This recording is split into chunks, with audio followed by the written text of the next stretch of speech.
කරන්නේ ප්‍රජානන ක්ෂේත්‍රයට අදාළ ඉගෙනුම් හැකියාවන් පිළිබඳව. මේ ප්‍රජානන ක්ෂේත්‍රයට අදාළ ඉගෙනුම් හැකියාවන් ගැන ඉස්සෙල්ලාම කතා කරේ මහාචාර්ය බ්ලූම්, B.S. බ්ලූම්. එතුමාගේ තියෙන පර්යේෂණයක් අනුව තමයි මේ ප්‍රජානන ක්ෂේත්‍රයේ තියෙන ඉගෙනුම් ඵල ප්‍රධාන වශයෙන් අපිට කොටස් 6කට වෙන් කරන්න පුළුවන් කියලා කතා කරේ. එතුමා ඇමරිකා එක්සත් ජනපදයේ චිකාගෝ විශ්වවිද්‍යාලයේ තමයි ඉගැන්වීම් කටයුතු කරේ. මේ බ්ලූම්ගේ වර්ගීකරණය වර්තමානයේ වෙන විට සුළු වෙනස්කම් වලට භාජනය වෙලා තියෙනවා. නමුත් මූලික සිද්ධාන්ත කියන දේවල් බෙහෙවින්ම වෙනස් වෙන්න හේතු ඇවිල්ලා නැහැ. ඒ නිසා මහාචාර්ය බ්ලූම්ගේ වර්ගීකරණයේ තියෙන ප්‍රජානන ක්ෂේත්‍ර ඉගෙනුම් හැකියාවන් සෝපානික විලාසයක් ගන්නවා කියලත් හඳුන්වන්නට පුළුවන්. එතකොට ඒකෙන් අදහස් වෙන්නේ මේ ප්‍රජානන ක්ෂේත්‍රයේ පහළ බුද්ධිමය හැකියා ඇති කරගන්නේ නැතුව යම් ඉගෙනුම් සිද්ධියකට අදාළ වෙන ඉහළ බුද්ධිමය හැකියාවන් වෙත ළඟා වෙන්න දුෂ්කරයි කියන එක. උදාහරණයක් විදිහට දැන් ප්‍රජානන ක්ෂේත්‍රයේ පහළම හැකියාව තමයි දැනුම කියන්නේ. එතකොට දැනුම කියන දේ අත්පත් කරගන්නේ නැතුව ඉහළ ක්ෂේත්‍රයන් අවබෝධ කර ගැනීම දුෂ්කරයි කියන එක තමයි අදහස් වෙන්නේ.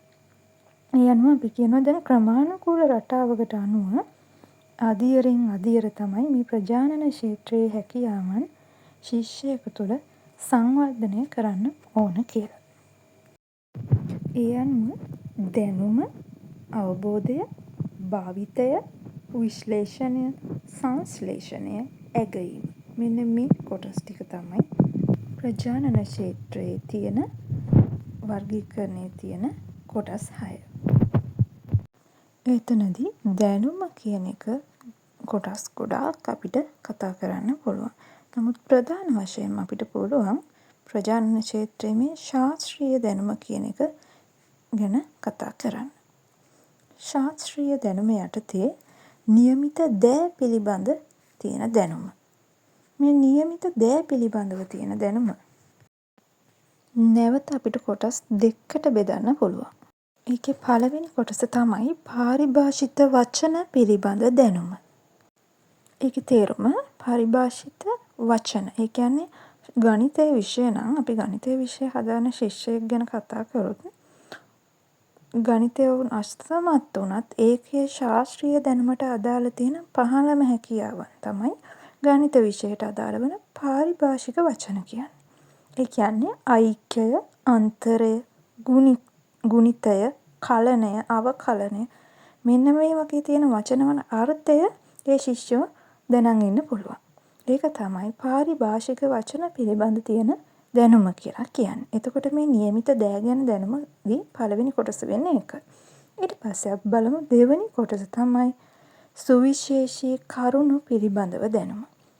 ඒ කියන්නේ කිසිම වෙලාවක වෙනස් වෙන්නේ නැති සිද්ධාන්තමය කරුණු හැම විෂයකම වගේ තියෙනවා. අන්න ඒ වගේ දේවල්.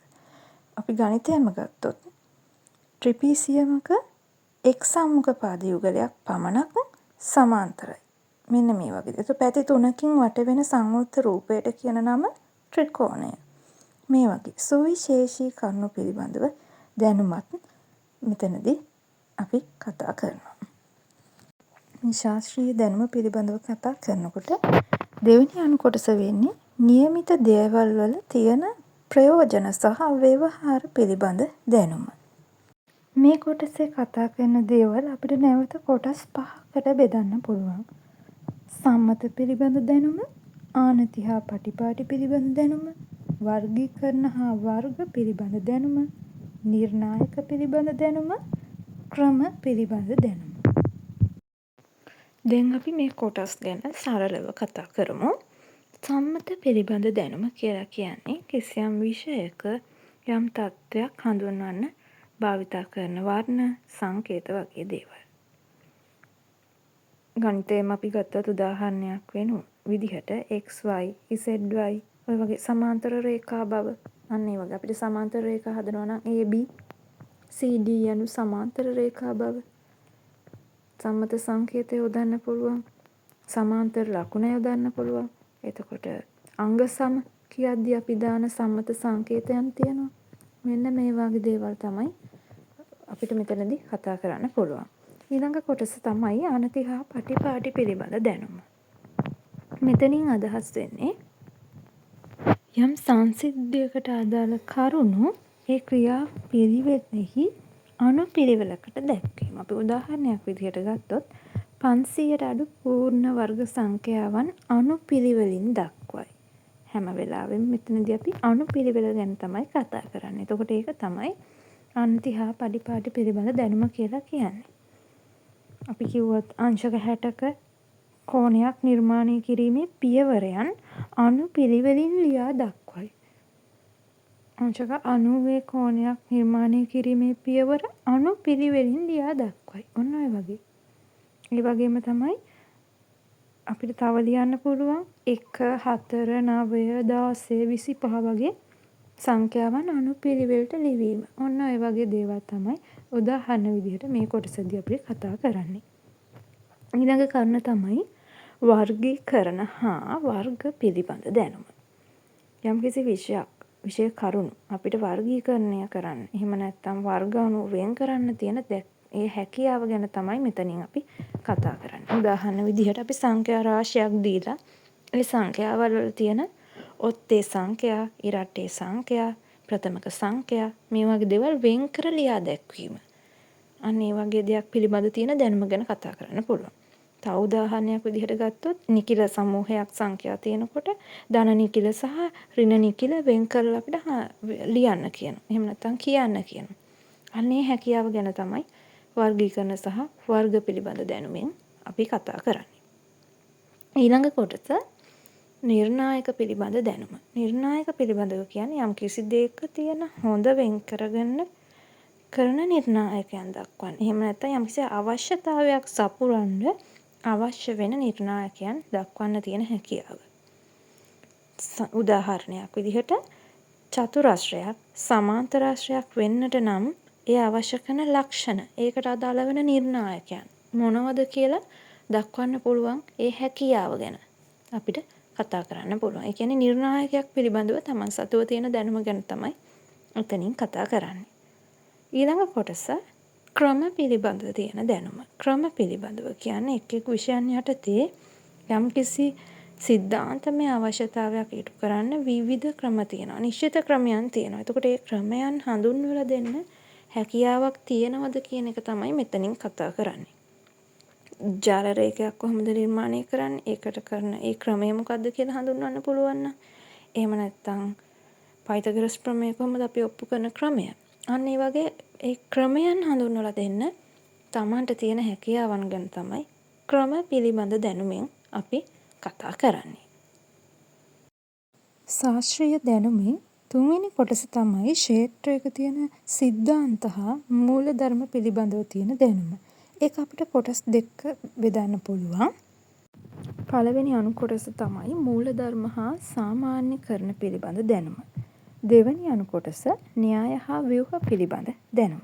අපි මුලින්ම බලමු පළවෙනි කොටස මූලධර්ම හා සාමාන්‍යකරණ පිළිබඳව.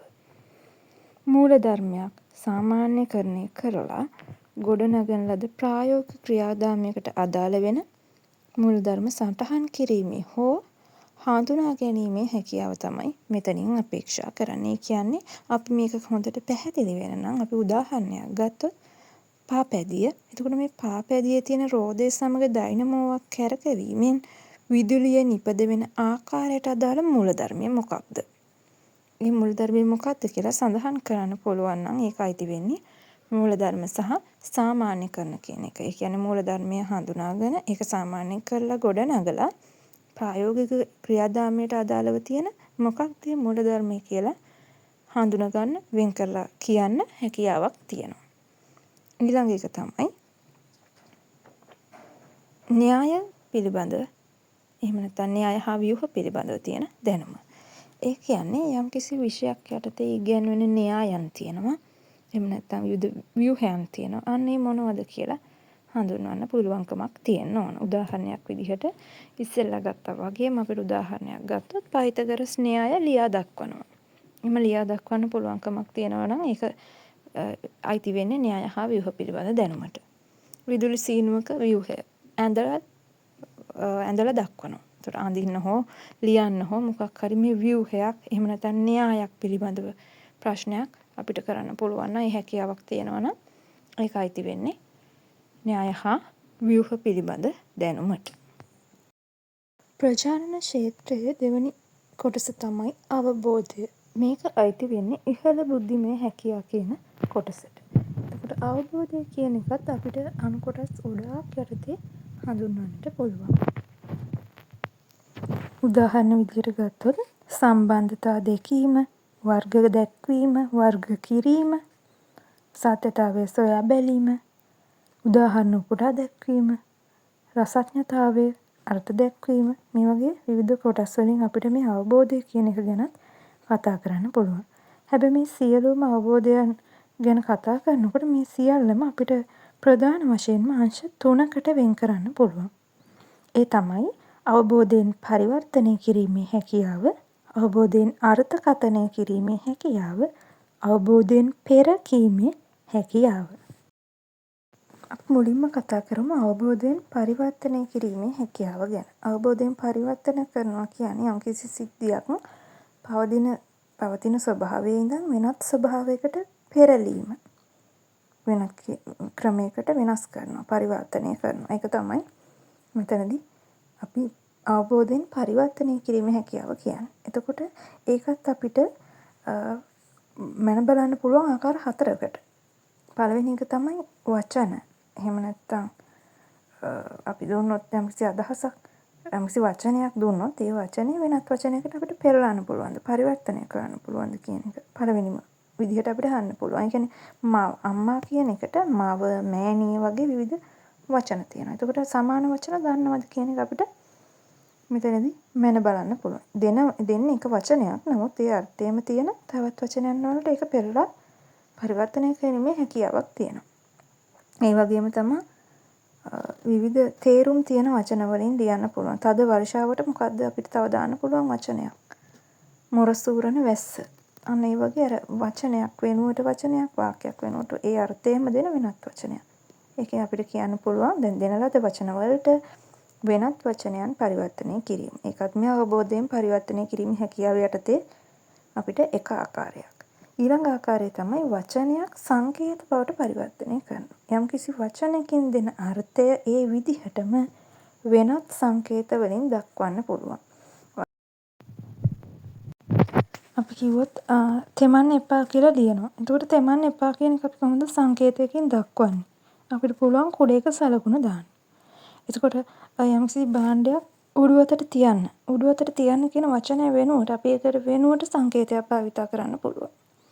උඩු අතට ඊතලයක්. දකුණට හැරෙන්න කියන එකට දකුණට හැරෙන්න කියන එක වචනයෙන් නොලියා අපිට සංකේතයක් දාන්න පුළුවන්. ඒ දකුණු පැත්තට ඊතලයක්. වමට හැරෙන්න කියන එකට වම් පැත්තට ඊතලයකින් අපිට සංකේතය බවට පරිවර්තනය කරන්න පුළුවන්. වචනකින් කියන දේ. එතකොට ගැහැණු, පිරිමි කියන වචන වෙනුවට වැසිකිළිවල අපිට ඒ වෙනුවට අපිට සංකේත විදිහට ගැහැණු ළමයා සහ පිරිමි ළමයාගේ සංකේත දෙකක් හදන්න පුළුවන්. ඒ වගේ තමයි වචන වලින් තියෙන දේ සංකේත බවට පරිවර්තනය කිරීම කියන්නේ අන්න ඒකට. ඊළඟට ඒ වගේම තව එකක් අපි බලනවා සංකේතයන් වචන බවට පත් කිරීම. කියන්නේ යම්කිසි සංකේතයකින් තියෙන එකක් අපිට පුළුවන් ද වචනයකින් ලියන්න සහ තේරුම් ගන්න. ඔන්න ඔය කාරණාව ගැන එතනින් කතා කරනවා. ඒ කියන්නේ මාර්ග සංඥා දැකලා ඇති. මාර්ග සංඥාවන් වල තියෙනවා දකුණට වංගුවක්. එහෙනම් තියෙන්නේ දකුණට වංගුවක කියලා ලියලා නෙමෙයි. ඒකේ තියෙන සංකේතය. එතකොට ඒ සංකේතය දැක්කට පස්සේ අපිට ඒක තේරුම් ගන්න පුළුවන් වෙන්න ඕන. ඒ කියලා තියෙන්නේ දකුණට වංගුවක්, වමට වංගුවක්, එන් හැඩැති වංගුවක්. එතකොට අපි ගෙදරට ගේන සමහර වීදුරු උපකරණ තියෙන, වීදුරු භාණ්ඩ තියෙන ඇසුරුම් වල තියෙනවා. ඒවා බින්දෙන සුළුයි. ඔන්න ඒ වගේ විවිධ දේවල් වල එතකොට වතුර බෝතල් වල ප්‍රතිචක්‍රීකරණය කරන්න පුළුවන්ද බැරිද? එතකොට ඒවා කොච්චර ප්‍රමාණයක් පාවිච්චි කරන්න පුළුවන්ද? මේ වගේ විවිධ වූ සංකේතයන් තියෙනවා. හැබැයි මේ සංකේත අපිට හඳුනා ගන්න පුළුවන් වෙනවනේ මොකක්ද ඒකේ තියෙන අර්ථය කියලා. ඒක වචනෙන් ලියන්නත් අපිට ඕන හැකියාවක් තියෙනවා. ඒ වගේම තමයි ඊළඟ කොටස තමයි සංකේත හෝ රූප. වෙනත් ස්වරූපයේ සංකේතයක හෝ රූපකට පරිවර්තනය කරන්න පුළුවන්ද කියන එක. ඒ කියන්නේ තියෙන්නේ සංකේතයක් හෝ රූපයක්. හැබැයි ඒ සංකේතය සහ රූපය අපිට වෙනත් රූපයක් සහ සංකේතයක් බවට අපිට ඒක තේරුම් අරගෙන වෙනත් අයුරකින් දක්වන්න පුළුවන්ද කියන හැකියාව තමයි එතනින් අපිට අපේක්ෂා කරන්නේ. අපි ගොඩක් වෙලාවට භූගෝල විෂයේදී අපිට මේක හඳුන්වන්න පුළුවන්. භූරූප ලක්ෂණ, ඒ වගේ පැතිපෙනුම, ඒ වගේ දේවල් ගැන කතා කරනවා. ඒතකොට පැතිපෙනුම අඳින්න නම් අපි ඒකේ තියෙන ඊළඟ රූපයක් නම් තියෙන්නේ. ඒ රූපේ බලලා අපිට ඒකේ තියෙන පැතිපෙනුම අඳින්නට පුළුවන්. අවබෝධය කියන එක ඊළඟ ප්‍රධාන අංශය තමයි අවබෝධයෙන් අර්ථකථනය කිරීමේ හැකියාව. අපි මුලදී අවබෝධයෙන් පරිවර්තනය කරගත්ත දෙයක් යම්කිසි ඡේදයක්, ප්‍රස්ථාරයක්, එහෙම නැත්නම් රූපයක් විදිහට විග්‍රහ කරන්න තියෙන හැකියාව. මේක තමයි අපිට අර්ථකථනය කියලා කියන්නේ. අපි දුන්නොත් සිංහල වල අපි ඡේදයක් දුන්නොත් ඒක ලිහිල් බසින් ලියන්න කියලා දුන්නොත් ඒක කොහොමද ලියන්නේ? ප්‍රස්ථාරයක් දීලා ප්‍රස්ථාරයේ දැක්වෙලා තියෙන දේවල් තේරුම් අරගෙන ඒකේ තියෙන ප්‍රස්ථාරයේ ලක්ෂණයන් අර්ථ දක්වන්න දෙනවා. ඒ වගේ දෙයක් තමයි අපිට අර්ථකථනය කියන එකෙන් කරන්න පුළුවන්. ඊළඟ දේ තමයි මේ අවබෝධයෙන් පෙරකීමේ හැකියාව. පෙරකීමේ හැකියාව කියලා කියන්නේ අපිට දෙන දත සමූහයක් පාවිච්චි කරලා එතනින් එහාට විහිදිලා තියෙන්නේ. එහෙම නැත්නම් සිදු වෙන්න පුළුවන් ඉදිරි තත්ත්වයක් අපිට ප්‍රකාශ කිරීමේ හැකියාව. උදාහරණයක් විදිහට ශ්‍රී ලංකාවේ වර්තමානයේ තියෙන ජනසංඛ්‍යාව අපිට පරීක්ෂා කරලා පුළුවන්. තව අවුරුදු 30කින් එහෙම නැත්නම් අවුරුදු 20කින් මේ ශ්‍රී ලංකා ආර්ථිකය මුහුණ දෙන ආර්ථික ගැටලුවක් උපකල්පනය කරන්න. ඒ කියන්නේ මහලු වයස් ජනගහනය කොහොමද? කුඩා දරුවන් කොච්චරක් ඉන්නවද? ඒ වගේ විවිධ ආර්ථික ගැටලු ගැන උපකල්පනය කරන්නට පුළුවන්. අපි සරලවම ගත්තොත් තව දෙයක් තමයි ශිෂ්‍යත්ව පෙරහරු විභාගයක් ගැන ගත්තොත් ශිෂ්‍යත්ව පෙරහරු විභාගයක ගන්න ලකුණු සම්බන්ධයෙන් ශිෂ්‍යත්වයේ සමත් වන ප්‍රතිශතය අපිට පෙරකීමේ හැකියාවක් සමහර අවස්ථාවන් වලදී තියෙනවා. මේ වගේ දේවල් තමයි අපිට මෙතනදී කතා කරන්න පුළුවන්. ප්‍රජානන ක්ෂේත්‍රයේ තුන්වෙනි කොටස තමයි භාවිතය කියන එක. අපි ශිෂ්‍යයින් විදිහට මේ ශිෂ්‍යයින් ඉගෙනගත්ත කරුණු නව තත්වයක් යටතේ කොහොමද භාවිතා කරන්නේ? අලුත් විදිහට හිතන්නේ කොහොමද කියන එක ගැන තමයි කතා කරන්නේ. ඒ යටතේ හේතු දක්වන්න පුළුවන්, පැහැදිලි කරන්න පුළුවන්, තහවුරු කරන්න පුළුවන්, අනුමාන කරන්න පුළුවන්, අනාවැකි කියන්න පුළුවන්. ඔය කරුණු සියල්ලම ඒ යටතේ භාවිතයේ යටතේ අපිට ගන්න පුළුවන්. ඒ කියන්නේ අපිට යම්කිසි සිද්ධියක් දැනගෙන ඒ සිද්ධිය පිළිබඳව කතා බහ කරලා ඒකට ඒ සිදුවීම සිද්ධ වෙන්නට බලපාපු හේතුව දක්වන්න පුළුවන්. ඒ සිදුවීමක් ගැන පැහැදිලි කරන්න පුළුවන්. යම්කිසි තත්වයක් ගැන තහවුරු කරගන්න පුළුවන්. එහෙම නැත්නම් මෙන්න මේ දේ වෙයි කියලා අපිට අනුමානයන් කරන්නට පුළුවන්. ඉදිරියේදී වෙන්න පුළුවන් දේවල් ගැන අනාවැකි කියන්න පුළුවන්. ඒවා තමයි මේ දැනුම කියන එක භාවිතා කිරීමේ අපිට මේ භාවිතය යටතට ගන්න පුළුවන්. ප්‍රජානන ක්ෂේත්‍රයේ 4 වෙනි කොටස තමයි විශ්ලේෂණය කියන්නේ. ඒ කියන්නේ යම්කිසි පද්ධතියක එහෙම නැත්නම් ක්ෂේත්‍රයක සංවිධානාත්මක රටාව තේරුම් අරගෙන ඒක කොටස් වලට වෙන් කරන්න තියෙන හැකියාව. යම්කිසි එක දෙයක් අරගෙන ඒක කොටස් වලට වෙන් කරනවා. ඒක තමයි විශ්ලේෂණය. කොටස් වලට වෙන් කිරීම. විශ්ලේෂණය කියන කාරණාවත් අපි ශිෂ්‍යයෙකු විසින් අපි බලාපොරොත්තු වෙනවා ඊළඟ මට්ටම් වලින්. පළවෙනි එක තමයි යම්කිසි දෙයක අවයව විශ්ලේෂණය කරන්න, සම්බන්ධතා විශ්ලේෂණය, සංවිධානාත්මක මූලධර්ම විශ්ලේෂණය. ඒ කියන්නේ යමක අවයව විශ්ලේෂණය කියන්නේ උදාහරණයක් විදිහට අපි ගත්තොත් ආහාර ජීර්ණ පද්ධතියක කොටස් නම් කිරීම. ඒක අයිති වෙන්නේ යමක අවයව විශ්ලේෂණය කිරීම. යමක සම්බන්ධතා විශ්ලේෂණය කියන්නේ මිනිස් ඇසක් අරගත්තොත් ඒ ඇසෙන් රූපයක් දකිනකොට ඒ ඇසෙහි විවිධ කොටස් අතර තියෙන සම්බන්ධතාවය මොන ආකාරයකද ක්‍රියා කරන්නේ කියලා ප්‍රකාශ කරනවා. සංවිධානාත්මක මූලධර්ම ගැන කතා කරොත් අපි උදාහරණයක් විදිහට ගත්තොත් පාර්ලිමේන්තුව වෙත ඉදිරිපත් කරන ලද පනතක් ක්‍රියාත්මක වන අවස්ථාව දක්වා සිදුවෙන මූලධර්ම මොනවද? ඒ මූලධර්ම සංවිධානය වෙලා තියෙන ආකාරය ප්‍රකාශ කරනවා. ඔය වගේ දේවල් තමයි මෙතනින් කතා කරන්නේ. මෙතන මතක තියාගන්න පහසුම දේ තමයි විශ්ලේෂණය කියලා කියන්නේ යම් කිසි ක්ෂේත්‍රයක පද්ධතියක හෝ සංවිධානාත්මක රටාව තේරුම් අරගෙන ඒක කොටස් වලට වෙන් කරනවා. වෙන් කරනවා කියන එක, වෙන් කිරීමේ හැකියාව කියන එක තමයි විශ්ලේෂණය කියලා කියන්නේ. ඒ යටතේ තමයි අවයව විශ්ලේෂණය, සම්බන්ධතා විශ්ලේෂණය, මූලධර්ම විශ්ලේෂණය කියන ඒ යටතේ තමයි ඇතුළත් වෙන්නේ. සියල්ලම එකතු කරපුවාම විශ්ලේෂණය කියන්නේ සරලවම යම්කිසි දෙයක ඒ දේ තේරුම් අරගෙන යම් සිද්ධියක් හෝ ක්ෂේත්‍රයක් තේරුම් අරන් ඒක කොටස් වලට වෙන් කිරීම. ඒකම තමයි විශ්ලේෂණය. ප්‍රජානන ක්ෂේත්‍රයේ ගෙනුම් අවස්ථාවන් වල පස්වෙනි කොටස තමයි සංශ්ලේෂණය කියන්නේ. සංශ්ලේෂණය කියලා කියන්නේ යම්කිසි ක්ෂේත්‍රයක පවතින කුඩා කොටස් එහෙම නැත්නම් අංගයන් කිසියම් සමස්තයක් ගොඩනගෙන අයුරින් ඒක රාශී කිරීමේ හැකියාව. මෙතනදී කතා කරන්නේ කොටස් අරගෙන සමස්තයක් විදිහට එකතු කරනවා. නැත්නම් ඒක රාශී කරන්න තියෙන හැකියාව තමයි සංශ්ලේෂණය. අපි මීට කලින් කතා කරපු විශ්ලේෂණය කියන්නේ ඒක කොටස් වලට වෙන් කරනවා.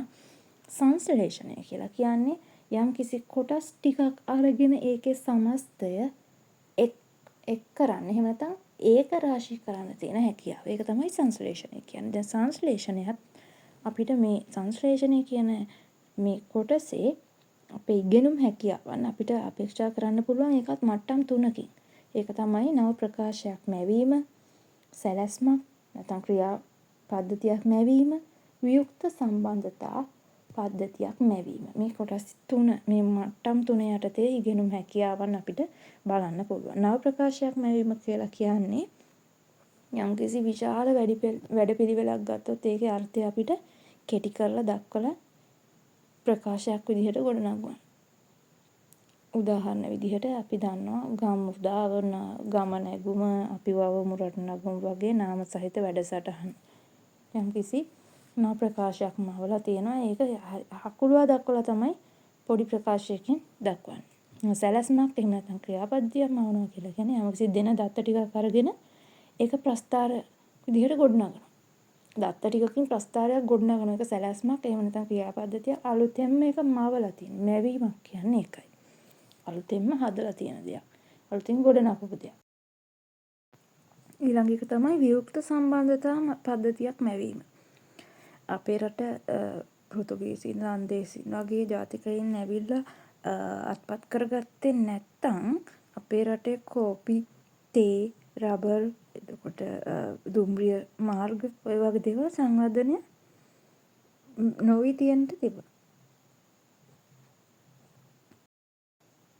මේ වගේම තමයි විවිධ ගැටුම් යුද්ධමය වාතාවරණ නිසා අපේ රටට අහිමි වුණු සංවර්ධන ඉලක්කයන් ගැන අපිට කතා කරන්න පුළුවන්. ඒකත් වියුක්ත සම්බන්ධතා පද්ධතියක්. එතකොට අපේ රට වෙනත් ජාතිකයින් විසින් අල්ලා ගැනීම නිසා ඇති වුණු ආර්ථික, දේශපාලන ඒ ආකාරයෙන් ඇති වුණු සංවර්ධන ඉලක්ක, දැන් සංවර්ධනේ නොවුන තැන්, අපේ රටේ තිබුණු දේවල් නැති වුණු දේවල්, අපේ රටින් වෙනත් රටවල් වලට අරගෙන ගිය වටිනා දේවල්, ওই වගේ විවිධ දෑ ගැන අපිට කතා කරන්න පුළුවන් සම්බන්ධතාවයක් මවලා. ඒකත් මෙතනදී සංශ්ලේෂණය කියන එකේදී අපිට කතා කරන්න පුළුවන්. ප්‍රජානන ක්ෂේත්‍රයේ 6 වෙනි කොටස තමයි ඇගීම කියන්නේ. ඒ කියන්නේ ඉහළ බුද්ධිමය හැකියාවන්හි අවසානම අංගය. කිසියම් දෙයකට වටිනාකමක් දෙන එක. එහෙම නැත්නම් විනිශ්චයක් ලබා දෙන එක තමයි ඇගීම කියලා කියන්නේ. මේ ඇගීම කියන එක අපිට විවිධ ආකාරයෙන් දකින්න පුළුවන්. පරිශන වාර්තාවක් විදිහට. එහෙම නැත්නම් ප්‍රකාශයක්, නවකතාවක්, නාට්‍යයක්, ක්‍රියාපිළිවෙලක් ඇගීම. මේ වගේ විවිධ ආකාරයට අපිට ඇගීම කියන එක කරන්න පුළුවන්. එතකොට මේ ඇගීම ඉගෙනුම් මට්ටම් අපි දෙකකින් කරන්න පුළුවන්. පළවෙනි එක තමයි අභ්‍යන්තර නිර්ණායකයන් අනුව. දෙවෙනි කොටස තමයි බාහිර නිර්ණායකයන් අනුව. අභ්‍යන්තර නිර්ණායක අනුව කියලා කියන්නේ ඒ ක්‍රියාපිළිවෙලෙහි එහෙම නැත්නම් කාව්‍යයක්, එහෙම නැත්නම් නවකතාවයේම අංගයන් තමයි එතනදී අපි නිර්ණායක විදිහට යොදාගන්නේ. ඒක තමයි නිර්ණායකය ඒ කොටසෙන්ම අරගන්න, අභ්‍යන්තරයෙන්ම අරගන්න දෙයක් තමයි අරගෙන ඇගීම සිද්ධ කරන්නේ. බාහිර නිර්ණායකයන් අනුව කියන්නේ යම් කිසි ක්‍රියාවලියක්, කතාවක්, කාව්‍යයක්, ඒ වගේ දෙයකට සමාන වෙනත් දෙයක්, සමාන ක්‍රියාපිළිවෙතක්, සමාන පොතක්, සමාන කාව්‍යයක් තමයි ඒ වගේ තියෙන අංග තමයි නිර්ණායකයන් විදිහට ගන්න. එතකොට අපි උදාහරණයක් විදිහට ගත්තොත් ගම්පෙල්ලිය කියන නවකතාවේ තියෙන හොඳ ගැන අපි හොඳ උසස් භාවයක් ගැන කතා කරනවා නම් ඒ නවකතාවේම ලක්ෂණයන් ඇතුළෙන් අපි විග්‍රහ කරොත් ඒක අයිති වෙන්නේ අභ්‍යන්තර නිර්ණායක අණු ඇදීම. එතකොට ඒ පොත නැතුව වෙනත් පොතක තියෙන සමකාලීන වෙනත් නවකතාවල ලක්ෂණයන් අරගෙන ඒ ඇසුරෙන් ඒක විග්‍රහ කරනවා නම් ඒක අයිති වෙන්නේ බාහිර ඇගයීමකට. ඒ විදිහට තමයි මෙතන කතා කරන්න පුළුවන්. එතකොට මේ කොටස් ටික තමයි ප්‍රධාන වශයෙන්ම ප්‍රජානන ක්ෂේත්‍රයට අයිති වෙන කොටස් 6. මේ 6 පිළිබඳව මුල ඉඳන් අගට හරියට අපි කතා කරා. එතකොට මේ කොටස් ටික හරියාකාරයෙන් අවබෝධයට කරගත්තොත් අපිට මේ ප්‍රජානන ක්ෂේත්‍රයේ තියෙන බුද්ධිමය හැකියාවන් ගැන හරියට දැනුවත් වෙන්න පුළුවන්.